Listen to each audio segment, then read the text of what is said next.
It's really coming down out there, isn't it? Reminds me of the day we first met, when you came scurrying into my home like a little mouse, soaked to the skin and shivering something fierce. What a beautiful sight you were. There might be a rainbow somewhere. I often find color filtering through the windows when the sky is illuminated by the sun and veiled by precipitation. What do you think, darling?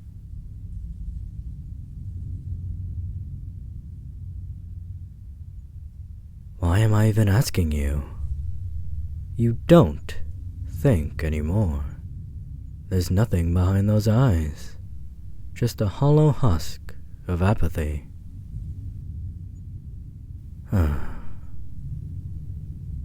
It's my fault. I cannot deny that. I wanted you to be obedient, submissive, to bend to my every whim. I just didn't realize it was actually possible to break you. And why would I? Our first meeting was fleetingly perfect. Then, you attempted to decamp from the property. And when that didn't yield, you speared me using a stake carved from my own antique furnishings, which was not only impolite, but rather detrimental to the foundation of our relationship. One cannot build an empire on fragile terrain. It only serves to upset the entire structure.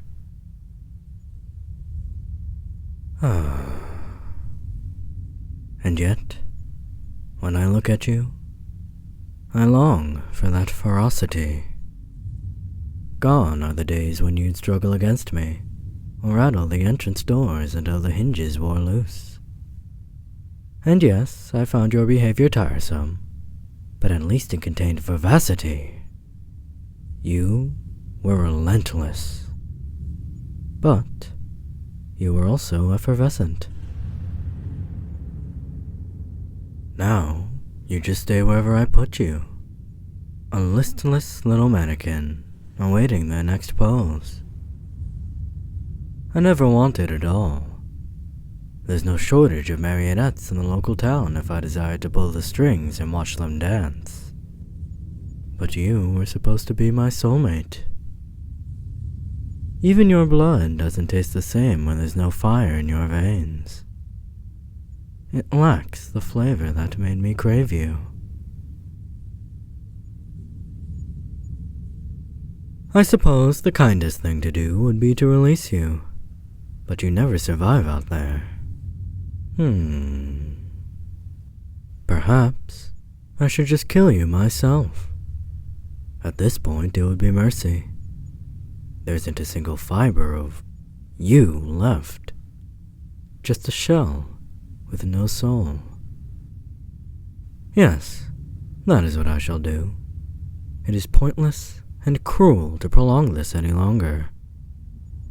Come to me, my dear. I will make this as painless as possible.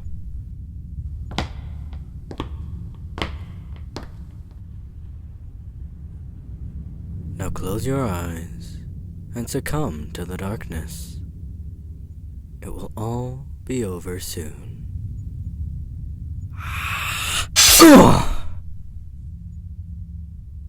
That fire in your eyes. You've been faking your acedia this entire time, lowering my guard day after day, so you could finally strike when I no longer suspected you. Don't get me wrong, I am impressed, but considering that you've had all this time to ruminate on what went wrong with your last assassination attempt, I'd have thought you'd have learned from your mistakes.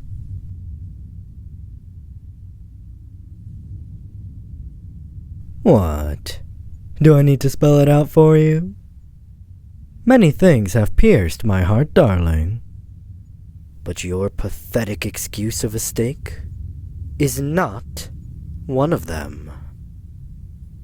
Honestly, this ridiculous endeavor is really wearing thin. Stop trying to kill me, and stop vandalizing my furniture. How would you feel if I buried my shaft in you every time I caught you unaware? It's despicable behavior. It really is.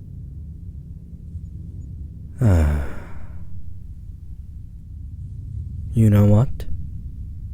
Maybe I will. Let us transfer the glove to the other hand, shall we? You have provided me with a weapon, and it is my turn to wield it, as I so desire.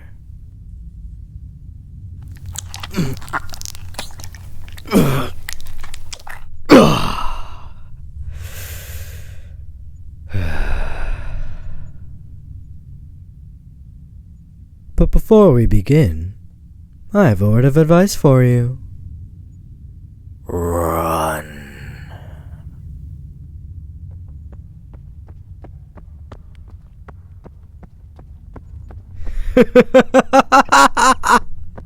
Ah, good. You do still follow instructions. Wonderful. Now, let the hunt begin.